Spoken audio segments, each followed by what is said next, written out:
Hi, Dr. Eric Thomas for Nutmeg Dermatology / Middlesex Dermatology, and I thought that this would be a good opportunity to give you a little information about my experience. It's not an opinion. I respect people who have tattoos. They love them mostly. Sometimes they put them on a little prematurely. Their life changes, and I'm just going to give you some anecdotes and stories that I've had. But this is by no means a thing against tattoos. They've been around for thousands and thousands of years as a way for people to differentiate themselves, to decorate themselves. And I have seen some really beautiful tattoos. And I'm sure it's all in the eye of the beholder. I know how proud people are of their tattoos frequently. And I've, as I say, seen some beautiful ones. I think of one particularly that had a great deal of fine line work, detail, and so forth. And I also think of some that were put on pretty crudely and maybe just blocks of black. So the funny stories, well, I don't know if they're funny, the interesting stories.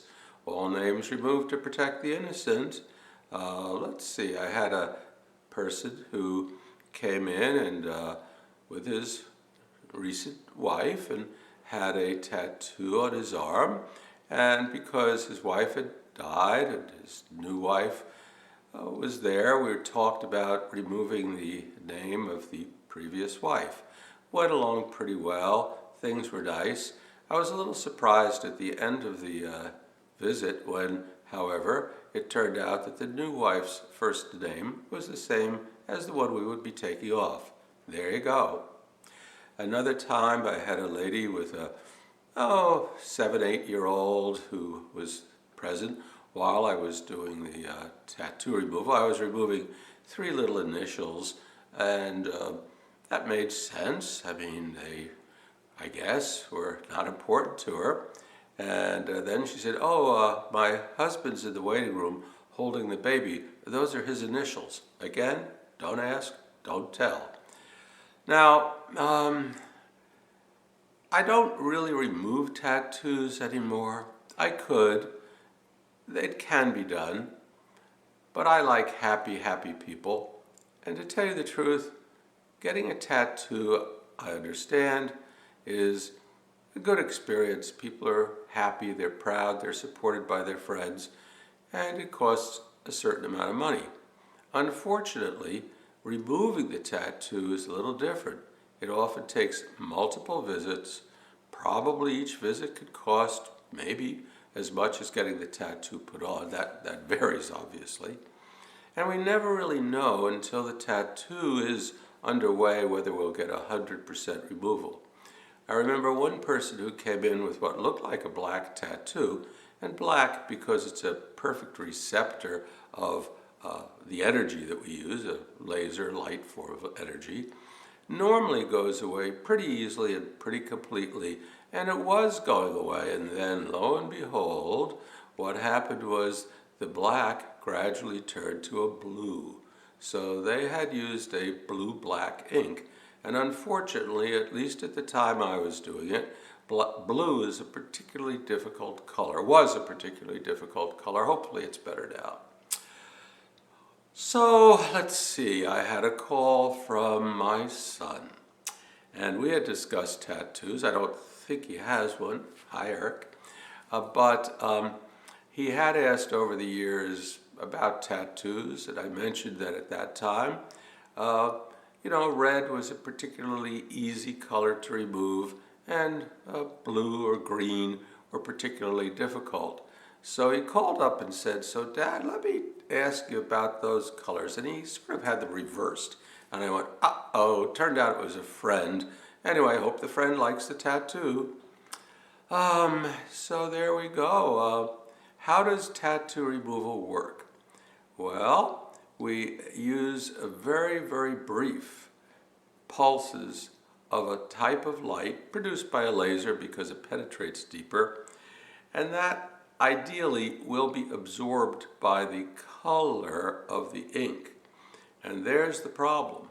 Not all inks absorb colors the same way. So you really need a variety of lasers to do it well. In the distant past, there was a dermatologist, I believe up in the Northeast, who I was told was developing, I don't know if it exists, an ink that was encapsulated in a shell, you might say, that could be easily lasered off. Don't know what came of that. It seemed like a good idea.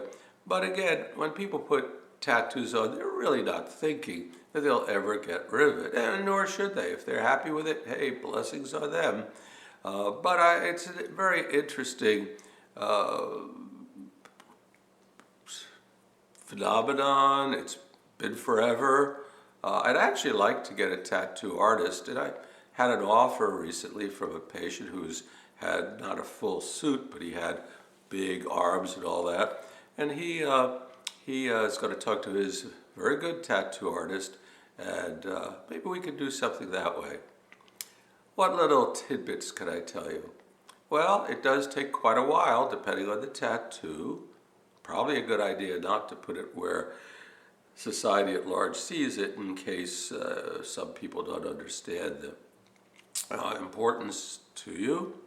And it is usually quite safe. People sometimes ask about that. As far as we know, the ink granules are deposited just a little bit below the area where your immune system can easily remove them. Now, actually, over the course of 40, 50 years, usually tattoos do bleach out or fade a bit.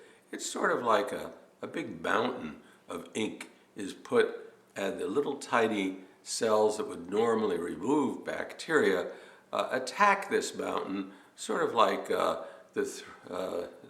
little miners pickaxing away the Himalayas. It takes a long time, but it does eventually affect the color a little bit. Have I ever seen any problems with tattoos? Yeah, I have. Obviously, there's the risk of infection. I don't usually get involved with that. The tattoo artists are knowledgeable about aftercare. I have seen a good 3 people, though, who have had an allergic reaction to one of the more traditional red colors that has a chemical in it that some people react to. One of them was around the right ankle of someone who had a red tattoo from initiation, college initiation. Another was a woman who had flowers on her back, and they were fine except where the red of the roses were, the area was elevated, itchy, and there was another one also. So what happens here is really not a good thing.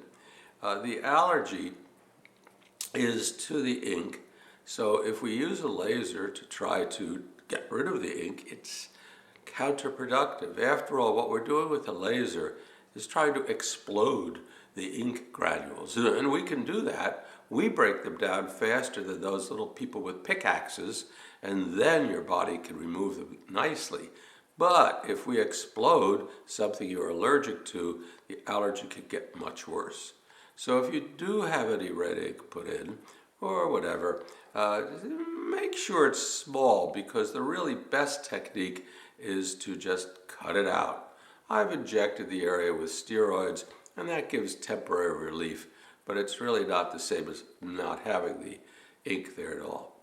So anyway, just sharing today some of the experiences I've had, some of the things I've seen happen, trying to pass on to you some knowledge that I've gained. And I thank the people who have shared their life experiences with me, and that's what I'm trying to pass on to you.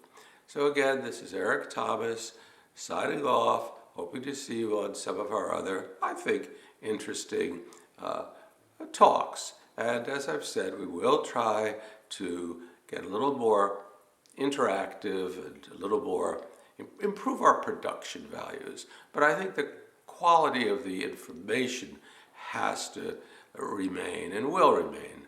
Thank you again, and best wishes, Eric Thomas.